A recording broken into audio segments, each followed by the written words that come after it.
គោរពច្បាប់ចរាចរណ៍ដើម្បីរក្សាអាយុជីវិតរបស់អ្នកនិងអ្នករួមដំណើរតាមដងផ្លូវនៅថ្ងៃពុធ6កើតខែពិសាខឆ្នាំមមីអត្តស័កពុទ្ធសករាជ2569ត្រូវនៅថ្ងៃទី22ខែមេសាឆ្នាំ2026វេលាម៉ោង8ដល់ម៉ោង9ព្រឹកនៅសាលារៀនអនុវិទ្យាល័យអនុវត្តបានរៀបចំកម្មវិធីអប់រំច្បាប់ចរាចរណ៍ផ្លូវគោកក្រោមអធិបតីភាពលោកអនុរងអធិការក្រុងរួមទាំងសមាជិកសមាជិកាចំនួន5រូប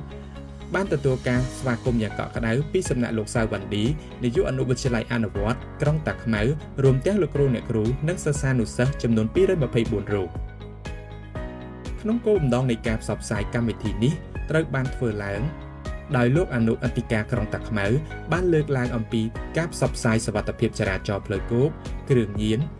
ការគ្រប់គ្រងភាពអនាធិបតេយ្យនៃយុវជនបងតូចបងធំក្នុងមូលដ្ឋានរួមទាំងការងារបរិស្ថានផងដែរតាមរយៈកម្មវិធីនេះ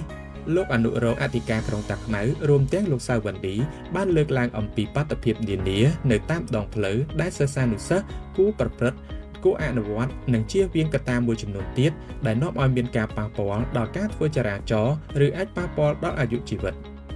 មុននឹងបញ្ចប់កម្មវិធីនេះលោកអនុរងក្រុងតាខ្មៅបានធ្វើការណែនាំដោយផ្ទាល់ដល់សិស្សានុសិស្សអំពីការធ្វើដំណើរការគោរពច្បាប់ចរាចរណ៍ការពាក់មួកសុវត្ថិភាពនិងការបញ្ជាយានយន្តនៅពេលធ្វើដំណើរជាដើមមុននឹងបញ្ចប់លោកអនុរងអធិការក្រុងតាខ្មៅបានពំនាំយកមកនៅសម្ភារៈមួយចំនួនដែលពាក់ព័ន្ធនឹងការផ្សព្វផ្សាយអំពីច្បាប់ចរាចរណ៍ផ្លូវគោកដែលរួមមានដូចជាខត្តប័ណ្ណសៀវភៅអប់រំណែនាំ poster និងសម្ភារៈដទៃផ្សេងៗទៀត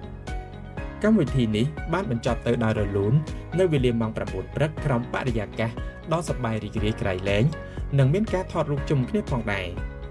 ជាបណ្ដាំផ្ញើចុងក្រោយលោកសៅវណ្ឌីបានថ្លែងអំណរគុណយ៉ាងជ្រាលជ្រៅចំពោះលោកអធិការក្រុងតាខ្មៅដែលបានយកចិត្តទុកដាក់ក្នុងការជួយចុះផ្សព្វផ្សាយដោយផ្ទាល់ទៅដល់សិស្សានុសិស្សនៃសាលារៀនអនុវិទ្យាល័យអនុវត្ត